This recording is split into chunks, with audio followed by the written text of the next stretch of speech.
Hello പ്രിയപ്പെട്ടവരെ, Erling Haaland Manchester സിറ്റിയിൽ 9.5 year കോൺട്രാക്റ്റിൽ ഒപ്പുവെച്ചു. ഫുട്ബോൾ ലോകത്തിലെ തന്നെ റെക്കോർഡ് സൈനിങ്ങുകളിൽ ഒന്നാണിത്. 2034 വരെയാണ് ഹാലണ്ടിന്റെ മാഞ്ചസ്റ്റർ സിറ്റിയിലെ പുതിയ കോൺട്രാക്റ്റ്.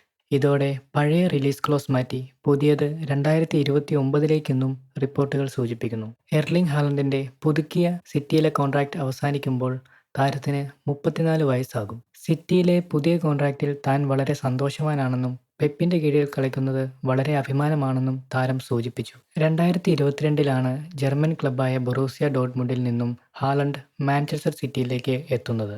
മാഞ്ചസ്റ്റർ സിറ്റിക്ക് അവരുടെ ചരിത്രത്തിലെ തന്നെ ആദ്യത്തെ ചാമ്പ്യൻസ് ലീഗ് നേടിക്കൊടുക്കുന്നതിലും ഹാലണ്ട് സുപ്രധാന പങ്ക് വഹിച്ചിരുന്നു. ഇതിനോടകം തന്നെ പ്രീമിയർ ലീഗിലെ എക്കാലത്തെയും ടോപ്പ് സ്കോറർ അടക്കം നിരവധി റെക്കോർഡുകളാണ് ഹാലണ്ടിന്റെ പേരിലുള്ളത്. വരും വർഷങ്ങളിൽ ഹാലണ്ട് എന്ന ഗോളടിയന്ത്രം നിരവധി ഗോളുകളും റെക്കോർഡുകളും നേടട്ടെ എന്ന് നമുക്ക് പ്രതീക്ഷിക്കാം. ഹാലണ്ടിനെ കൂടാതെ ബ്രസീലിയൻ സെന്റർ ബാക്കായ Victor de Reis, Uzbekistan centre back Khusanov, Egyptian forward Omar Marmoush എന്നിവരെയും സിറ്റി സൈൻ ചെയ്തു എന്ന് സ്ഥിരീകരിക്കാത്ത റിപ്പോർട്ടുകളുണ്ട്. ഫാബ്രിസിയോ റൊമാനോ അടക്കമുള്ള സ്പോർട്സ് ജേർണലിസ്റ്റുകൾ ഇവരുടെ സൈനിങ്ങുകൾ കൺഫേം ചെയ്തതാണ്. എന്തായാലും മാഞ്ചസ്റ്റർ സിറ്റിയിൽ നിന്ന് നമുക്ക് ഒഫീഷ്യൽ അനൗൺസ്മെന്റുകൾ പ്രതീക്ഷിക്കാം. സിനിമാ ലോകത്തെയും കായിക ലോകത്തെയും പുതിയ വിശേഷങ്ങൾ അറിയാൻ ഈ ചാനൽ സബ്സ്ക്രൈബ് ചെയ്യൂ. Thank you.